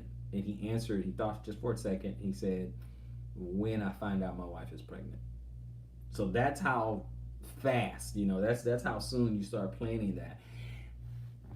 Think about that. If that is true, okay, now you're talking about a parent who's with their child all the time, right? All the time, all their life. So you know them better than they know themselves. They're still trying to figure themselves out, right? Picking someone who the father thinks is best suitable, saying, okay, my daughter is like this. She has this personality trait, that personality trait. I think this type of man will be good for her. Why do you think that you have a higher success rate in an arranged marriage? Because it doesn't have to do a whole lot to do with romance. Okay, it doesn't have that. And that's another reason why a lot of females get a lot of pushback, because they're thinking, well, what's the romance and the mystery and the whining and the dining and the other? Look at Western marriages, and that's what happened to it. That's what you're gonna get, because you think it's all built on that. Marriage, successful marriage, is built on suitability, not romance. Suitability. Both parties playing their role, and it's suitable. That's what it is. Romance and all that other stuff, that can happen, but that should not drive the relationship. It drives the relationship in Western marriages, and look at the success rate. Built on romance, built on just an initial attraction. Oh, okay, cool. I like this person. Oh, she looks good, he looks good, that kind of thing. Okay, there you go. All right, so good luck. That's why you have a higher success rate, I should say. That's why you have that. Okay, so he said he arranges for his children by the time, well, when he finds out his wife is pregnant. And then he touched on it. A daughter imagines marriage by 4 or 5 years old. If you plan a marriage late in the game, you're behind the 8 ball. He used like you have a teenage daughter and she doesn't even know who her husband's going to be. A daughter who knows who her husband is early will not be enticed by foolish men. We read that in Fourth Maccabees 18. Okay, she won't be enticed by foolish men. You got to read that. Okay, you don't want foolish men practicing on your daughter. I don't. Okay, I don't. You don't want you want you want a guy who's going to be serious. Okay, serious. Okay, brotherhood. All right, I touched on this. This is still session 2. Okay, so that is okay. Practicing. I'm just backing up. Okay, you don't want foolish man practicing on your daughter. Okay, just didn't want to step in. All right, you guys with me on that, on the arranged marriage and not having some foolish guy practicing on your daughter? Are you guys okay with that? You guys understand? You with me? Are you tracking? Just give me a 100 if you're tracking. Give me a 100 if you're tracking what we're saying here. Then I'm trying to speak with as much clarity as humanly possible. Okay, all right. So we are tracking. Okay, cool. Let's see here. Brotherhood. Talk a little bit about brotherhood. I said it earlier, but I think it merits repeating. If you can't see your children marrying his children, then you don't have a brotherhood. I didn't say that your children has to marry, your brother's children, right? And I mean the brotherhood. I'm not talking about your blood brother, okay? The people who you are assembling with. I'm not saying they have to, but what I'm saying is that if you can't imagine your children, okay, then there's something wrong. There's a disconnect.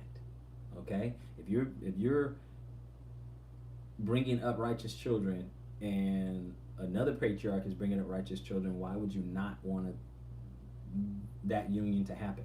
Okay, so you don't really have a brotherhood if that's the case.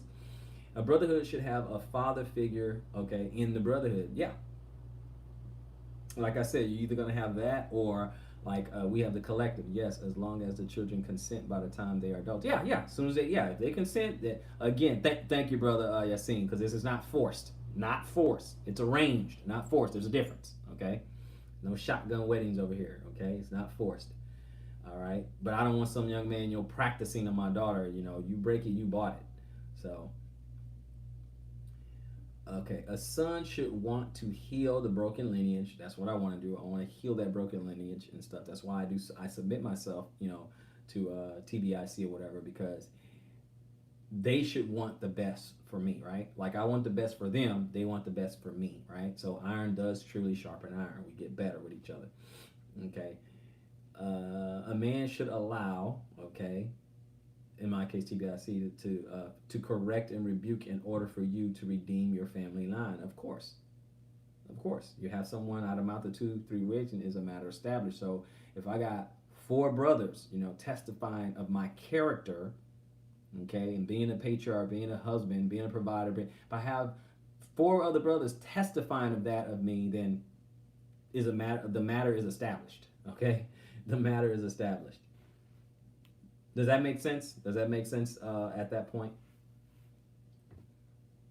If you have people holding you accountable and they can testify of your character, then the matter is established out of the mouth of 2 or 3 witnesses, right? All right. Well, your job, okay, yeah, your job is to clean up the family line. That's our job, because some of us, we come from a broken family line. Thank you, Brother Stockton. We have a broken family line, and we need to repair it. Some of us are the front line, because maybe our fathers did not know. They were in their ignorance. Hey, forgive them. But now you know. Now you are awakened. Now it's time for you to stand up. And a lot of us lost a lot of time. I didn't come into this truth when I was young. I wasn't born into it. I didn't know it when I was a teenager, and I didn't know it when I was in my 20s. I found it out in my 30s. Okay, I stumbled upon it in my 30s. I just knew something was wrong, so I was a little late to the game as far as finding out, but, I just thank y'all that I that I did find out. Okay. And the world is hard. He started talking about taskmasters and stuff like that. And he said Israel multiplied under taskmasters. We did. Remember the first captivity in Egypt. Yes, makes sense. Maybe not biological brothers only. It could represent a conflict of interest. My blood brothers are gonna say I'm awesome. You're right. You may not want to use biological brothers necessarily, right? So yeah. So the TBIC, yeah, no, we're not biological brothers. We're brothers in the faith. So yeah. So I have them. I have them. They can vouch for, allow them to vouch for a character. Now they'll be able to do that more so once I get up there. But he was saying that Israel multiplied under taskmaster. So if we go back to that first captivity, which was Egypt, what was Pharaoh worried about? And so he putting them under hard bondage and say, hey, you know what? They are multiplying. We need to put them under hard bondage unless they get in league with another nation and overtake us and stuff. And that's when they wanted to kill the firstborn and stuff like that, right? So right there, that tells me polygyny was involved in that. That's what that tells me, okay? Now, some people say, well, it doesn't say that. I understand, but if you have an Egyptian man and an Egyptian woman, and you have a Hebrew man and a Hebrew woman, and the Egyptian couple has a baby, and the Hebrew couple has a baby, then why are you worried about being outnumbered? Because we know, to begin with, the Egyptians' numbers were bigger than Israel. Israel's numbers started, really technically, you go all the way back to Joseph, started with 12 boys, okay? So why, later on, why was, Pharaoh all worried about that? You know what I'm saying? That's because the Hebrews were able to have babies at a faster rate because of polygyny. So if you have an Egyptian man and an Egyptian woman having a baby, then you have a Hebrew man with 5 wives, and they're all pregnant, someone's going to win the baby race. Who do you think is going to win that baby race?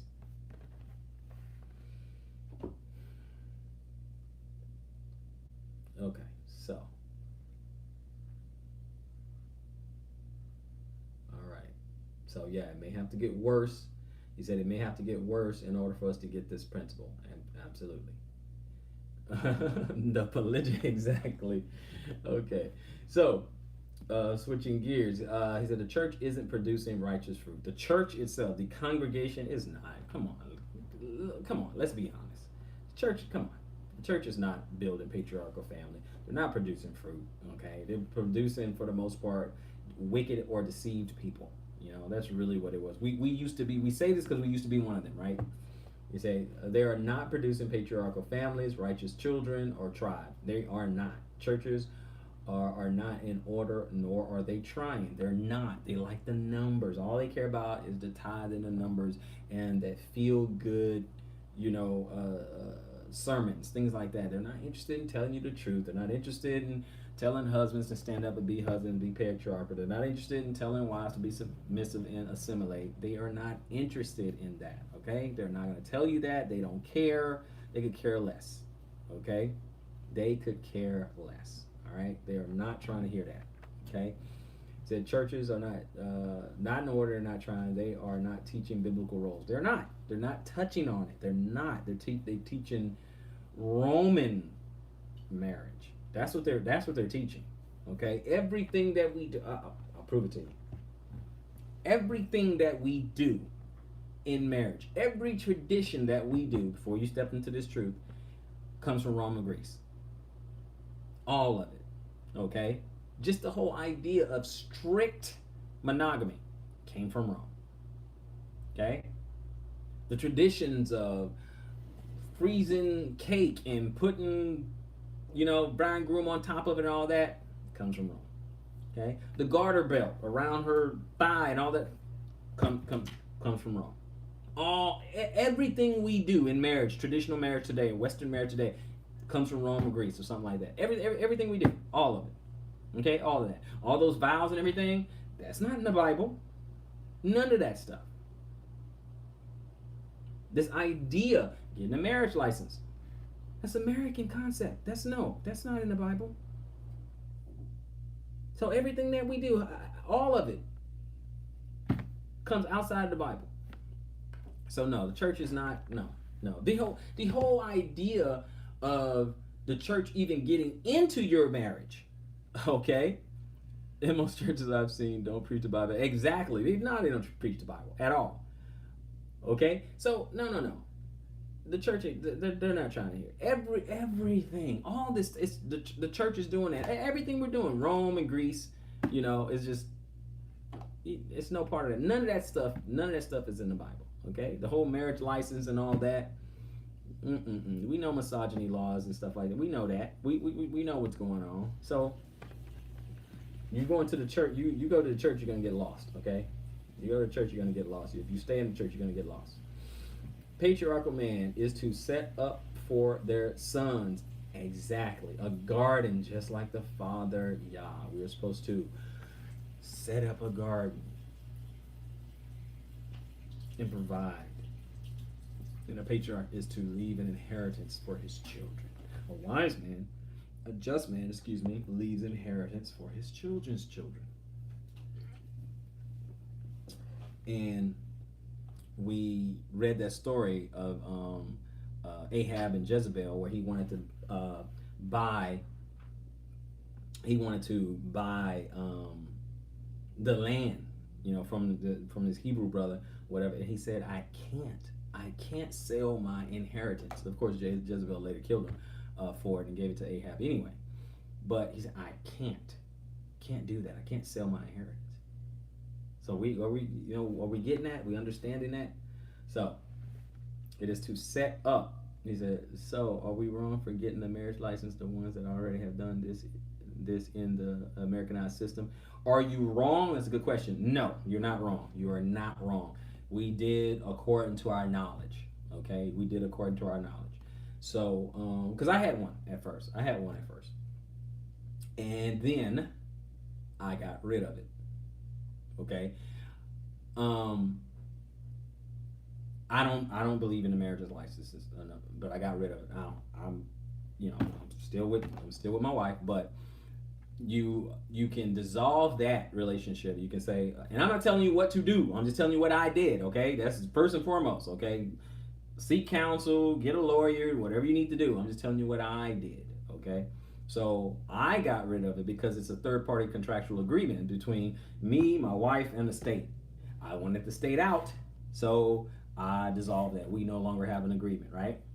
And now I am recommitted to my wife, a different set of agreement, a different vow. It's just between me, her, and Yah, right?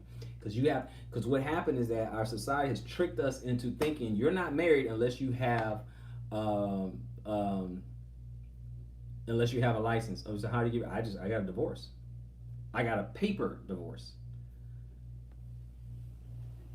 How do you do what? Get married legally? What do you mean, Import Johnny? How you do what legally? You went to the system to get the marriage license. You got to go back to the system to get the divorce because it's their contract, right? So you got to do that.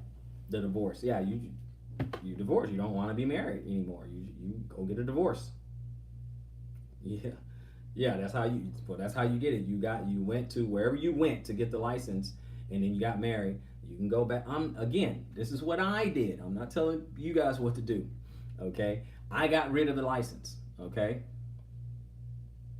But some legal privileges. So, okay. Yeah. Oh, unique takes a soul. Shalom, shalom, King. I see you there. But that's what I did. I got rid of it, so I don't have a state marriage license anymore, right? Because what happened is that our society has conditioned us. Because a marriage license is, you guys fact check me, but I think it's 100 years old or something like. It's not very old at all, right? 100, 150, something like that. It's not very old. I go back and look. But it's not very old at all. So you got to ask yourself. So before that, when there was no such thing as a marriage license, were people not married? Okay. And then you have to ask yourself, well, then what does the Bible say marriage is? What is marriage according to the Bible? What made you married according to the Bible, right? So I'll give you the Cliff Notes version. It's real simple. Witness, agreement, consummation. That's marriage in the Bible. Witness, agreement, and consummation. That makes marriage. That's it. Arranged or not. Okay, witness. Other people may witness it. It's before Yah is witness, or that's it. Agreement. Father make the agreement with the young man or whatever, or you make the agreement with the one. Okay, we're gonna be together.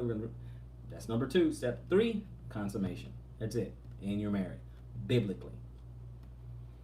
That's it. But we've all been duped into thinking, oh, but this license, that I mean, that's our marriage.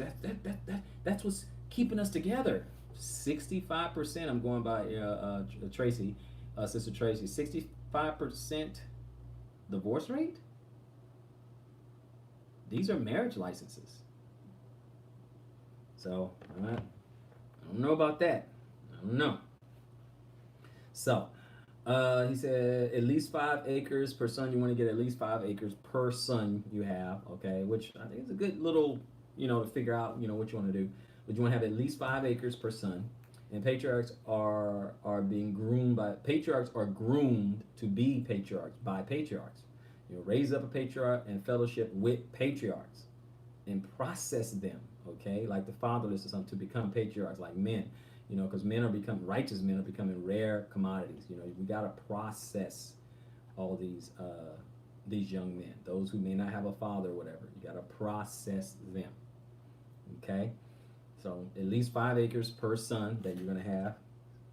So you don't have to have all the acres all at once, right? You can work towards that. You don't have to have it all at once. You can start with 5 and keep building from there, but you keep going. And it said,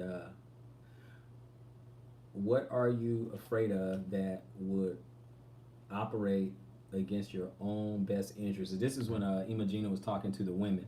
She said, what are you afraid of? What is it that will have you operate against your own best interest? Meaning sabotaging your marriage, sabotaging your headship, okay? Would you say people who are in a long-term committed relationship are married?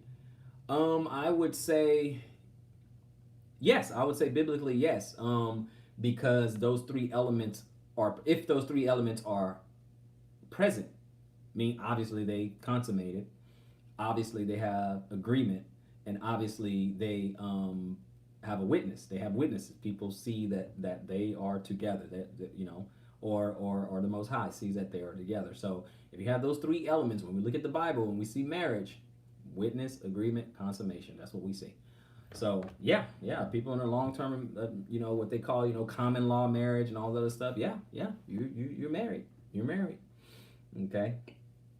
So she was talking about and she was addressing women, but she said, "What are you afraid? Why would you operate against your own best interest? Why would you tear down? It says a foolish woman tears down her house with her bare hands. Why would you do that? Why would you do that? Why would you operate against your own best interest? Do you not want to be a part of a great household? Do you not want to be instrumental in growing a righteous household? Do you not have an interest in being virtuous? You don't have an interest in that. You have no interest in helping out a righteous man fulfill the will of God through him. You have no interest in that. You don't want no part of that. When we look at all the virtuous women in the Bible and look at all the things that they've done, you have no interest in that. I mean, worthy enough, they're virtuous enough that their names are even mentioned. So why would you operate against your own best interest? Oh, I know. You have your own thoughts. Okay, you know what's best and all. You see, that's what I'm saying. We allow those. That's why the Most High set up that particular order, because when it comes to emotions, okay, for a man, emotions are not in the driver's seat. Notice, I did not say a man doesn't have emotions. I didn't say that. I just said that he doesn't really operate and let emotions drive the car sometimes. In fact, that's when things go wrong, when he allow his emotions to get in the way and cloud his judgment. Okay, so that's when we start going in the wrong direction. When a man's wrath doesn't bring about righteousness, as it were. You see, so we just typically don't let emotions be in the driver's seat. I know some women might think guys are heartless and don't feel anything. That's not true. We do. That's not true. But we don't let it control us and drive us, right? For women, sometimes, hey, it must be right because I feel a certain way. Okay, let's call it spades. Come on, let's just. So sometimes you can't always run with that. How many times you felt some kind of way emotionally and you felt it strongly, and then 2 days later you don't feel that way anymore? Okay, I mean, so let's just don't operate against your own best interest. Okay, you're operating against it, tearing your own household down. running your husband down, stuff like that. You know, you go back to the Proverbs 31, and they talk about she makes his name known at the gate. Okay, he's praised with the elders and stuff like that. That's because that's what you're speaking into existence that which you want, that which you desire. So that's what your prayers should look like, ladies. You want a better life. You want a better husband. Okay, so pray for him. Don't operate against your own self-interest. You want a good life. You want to be protected. You want to be provided for. You want to raise up children that honor you and honor him. You want to see grandchildren one day. All those types. Don't work against your own interests. Okay? You're supposed to be operating and praying for that. Okay? That's what we're supposed to be doing. And last but not least,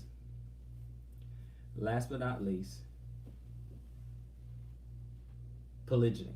Now, we had this whole weekend. I'm going to tell you, anybody who was there, they will tell you that this whole weekend was not about polygyny. They didn't drive that home. And when polygyny was brought up, it was brought up by somebody else, somebody who asked a question, right? But other than that, they did not make it exactly. They did not make the whole weekend about polygyny, okay? It was in there, but it was in there when someone brought it up, okay? That was it. And it was just a little bit too, okay? It was like, you know, a whole day thing. It was 4 hours here, 4 hours there, and didn't even talk about polygyny for an hour, okay? Didn't even that much. I have no polygyny notes, right?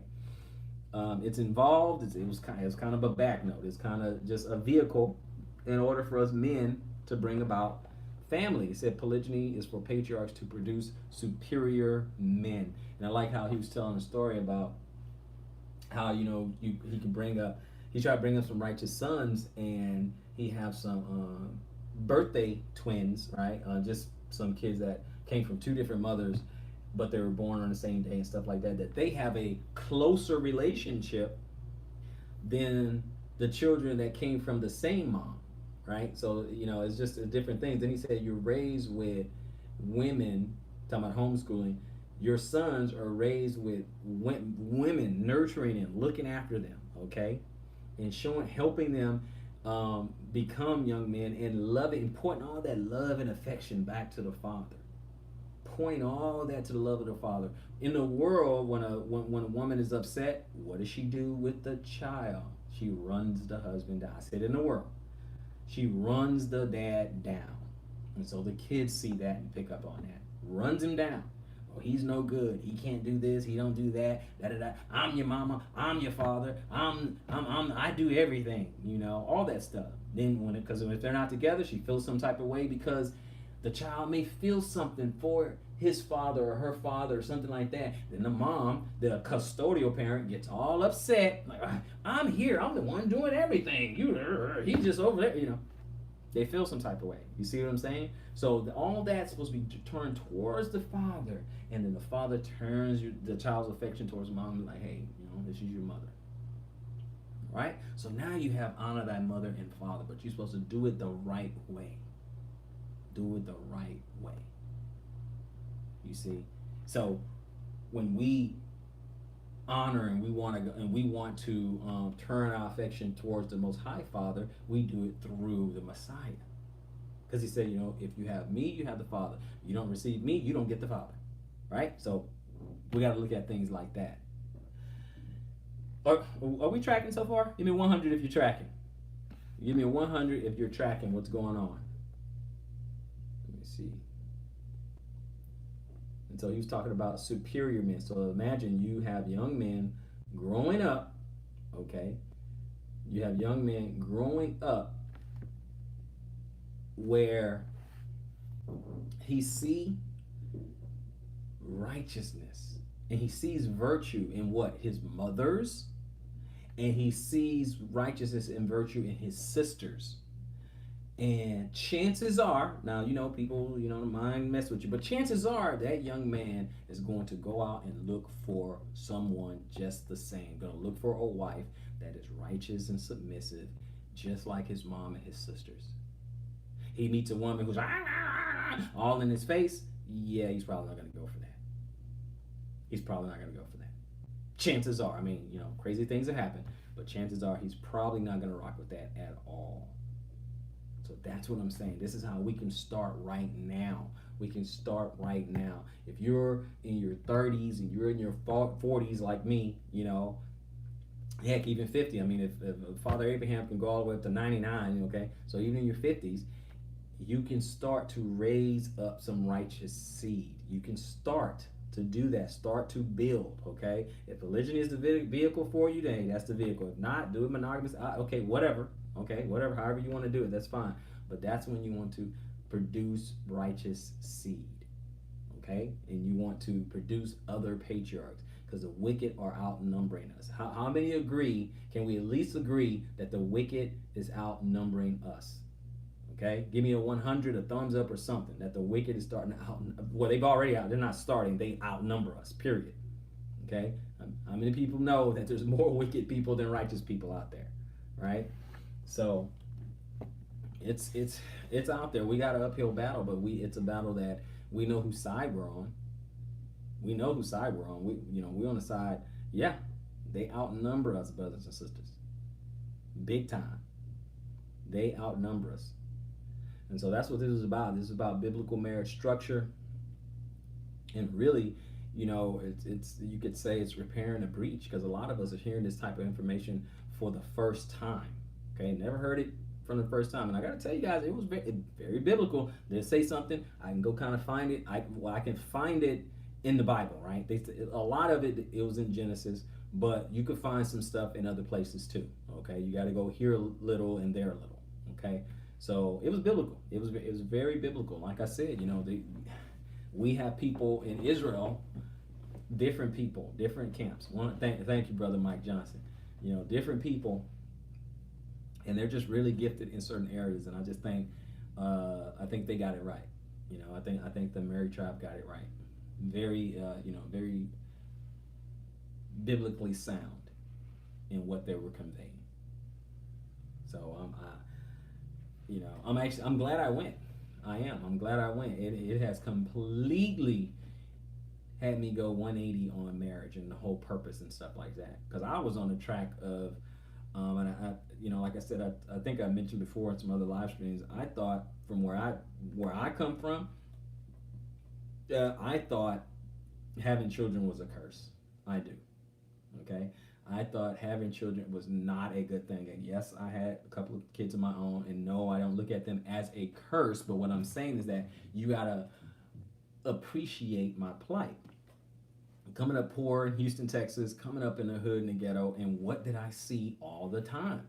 Okay, all I saw was no good bum of fathers leave. I'm glad I got to meet my brothers, and education was life changing. Absolutely, Johnny Smith. I totally agree. What did I see? I saw some lazy men who didn't want to do anything. Okay, I didn't see a lot of men who just abandoned. True, is it a curse in their lifestyle? Yes, sir. I saw some men just abandon their families. Okay, my mother got left. And it was always a bad thing. Even people, I'll just need to plug this up. So I came over here and I never plugged it up. There we go. Now we have power. And I've seen people, men just leave their families, abandon their families, okay? You see guys with, 4 or 5 different baby mamas, stuff like that. I come from that. That's what I saw. That's what I saw. That was all around me. That's why I grew up. And shows like, Good Times, and I'm dating myself here, shows like Good Times and James Evans, Senior, that was like my father. Bill Cosby and stuff like, the Cosby Show, he was my father. I was trying to, because I didn't see that, right? So that's all I seen. Then I seen, as I got a little bit older, I see these other couples. I don't even know if I can call it couples. I don't even know if I can do that because everyone got split up. Everyone was always split up. And the woman, 99% of the time, the woman got the children, and that was it. The woman got the children, and the dad got the bill. You had to pay for it. Okay? You had to pay for it.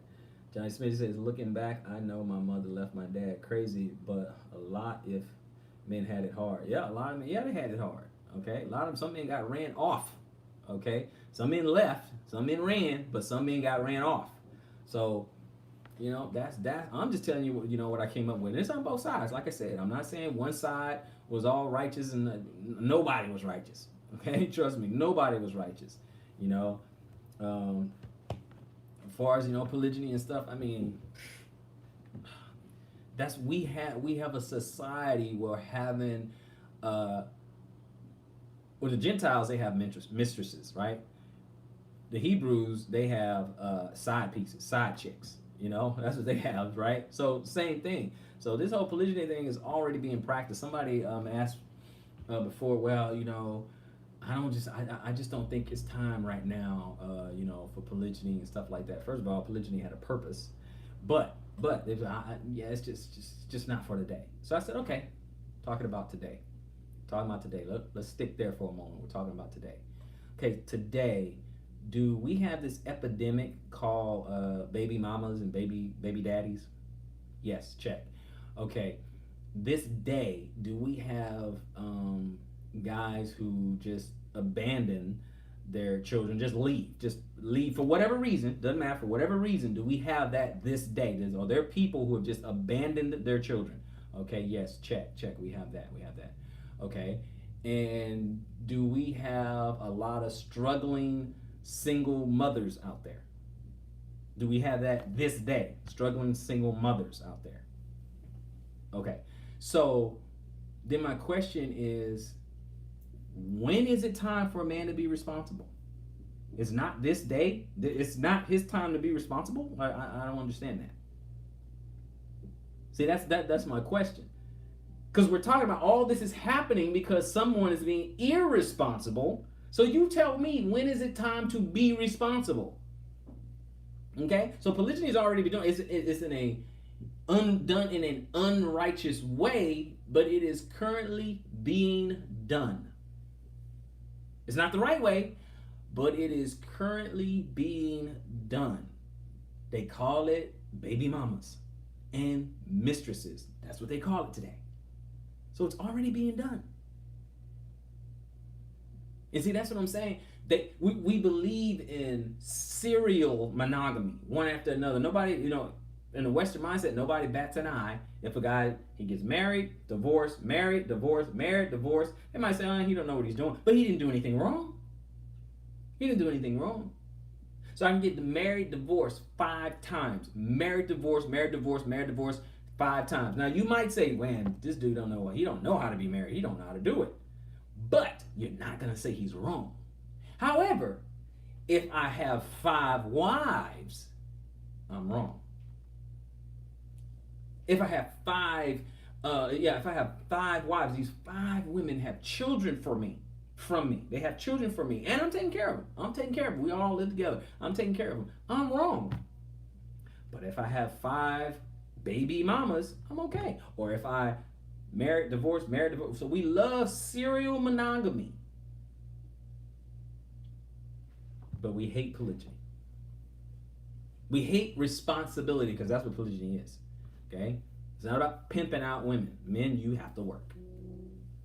So we're not talking about that. See, polygyny is reverse pimping. Your wife the ladies come home and the man goes out and work. It's pimping in reverse. But hey, what can I say? What can I say?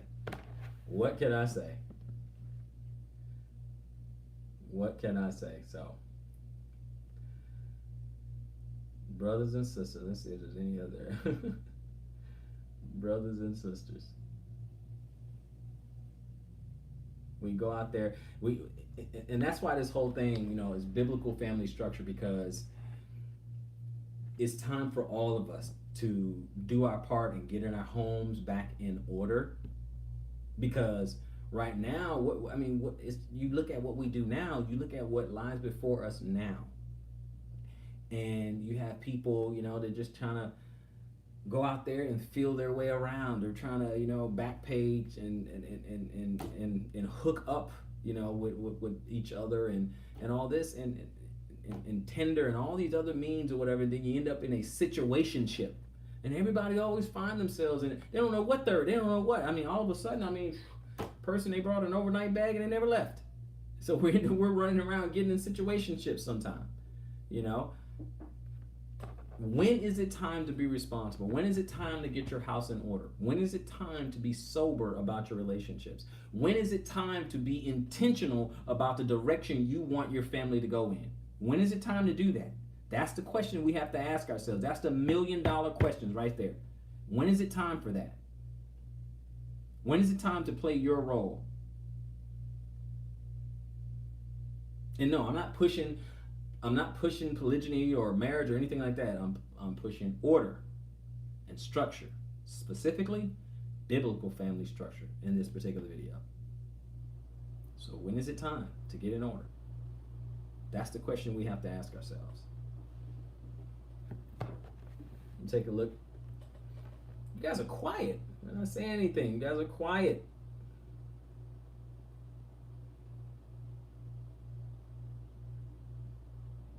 Go back, look at some of these. Okay, got some hundreds. We're following a female emotional imperative. That's why we're okay with baby mamas, but not polygyny. Yeah, absolutely. We are. I'm gonna go back to that. You said, that's typical. Yassine, that's typical. That's the model that we normally follow. You know, we normally follow that one there. So, and that's why we're okay with baby mamas and not polygyny exactly. So, and we have this idea. We're in a society that says monogamy is the only way. But I'm telling you, I have that book. In fact, my Shia has that book. And I mean it is replete with resources of and research where this whole idea of monogamy came in. It's a forced idea. It's not a natural thing. It's just a forced idea. That's it. So excuse me, but my goodness, it's that book, man. I want for my sister what I want for myself. This is a really long title, but anyway, that's what we got, guys. So that's the biblical family structure. I think next week I'm gonna talk about some of the. I guess I'm thinking, but I'll post it. I'm thinking about some of the backbiting and the fighting and stuff. Just the unrest in Israel. Okay, I think I'm gonna talk about that next week. I just wanted to get this one out because it was a couple of weeks since I did the last one. So I want to talk about that and the division in Israel. So join me next Shabbat noon. Like, comment, subscribe, hit the notification bell because at least you guys are on here, and I don't want you guys to miss any that I have. Okay, so let's go ahead and take a look at that. Let's go ahead and take care of that. Like, comment, subscribe, put a thumbs up. So it'll help with the YouTube algorithm there, or whatever. So we can kind of wake up some people before it's too late. I got to get my hands on that book. Yeah, it's kind of dry. It's kind of dry, Yassine, but it is good though. So if you don't mind reading, it reads like her thesis. It reads like I think she's a doctor. So it reads like this is like almost like a dissertation. It's a research paper. I mean it's a book, but I mean it reads like a research paper. But it's a good. I mean it's a good book. The content is good. It's just dry. It's just as a matter of fact, just. So it's a research paper. That's what reminds me of. Every page have all kinds of. Dr. Dixon. Yep, there it is. Yes, exactly. It's a good book, but it's kind of dry. It's kind of dry. I'm not even finished with it. We got a quarter or halfway through, whatever. But it's good. It's good. It's decent. It's good. It's good. She did a real fair. She did a very fair job of it. So, and I'm still working on that one. I'm going to keep looking at it. I'm also working on the Kinsman Redeemer. So I'm basically working on 2 books at one time. So, we'll see. But that's it, guys. We'll do another one. But every Shabbat, I want to at news, unless otherwise stated. But I want to do a live stream every Shabbat. So I already have an idea of what I want to do next week, and that one will be replete with scriptures. But I want to interact with you guys and just kind of go from there. So I want you guys to go ahead and get some more rest. Wait for Brother Chris's live stream later this evening, probably about 4:45 or 5:45. Just check out his channel, hit that notification bell, get that going. Salute to my brothers at TBIC. Salute to my brother Andre, House of Colette. Salute Brother David Burdett. Salute to Brother Manny, and salute to Brother Chris following Yeshua. Go to Following Yeshua channel. for this evening. Talk to you guys soon. Thank you all for joining me. And hey, we went 2 hours. So wake up, Jacob, and I'll see you guys on the next one. Shalom.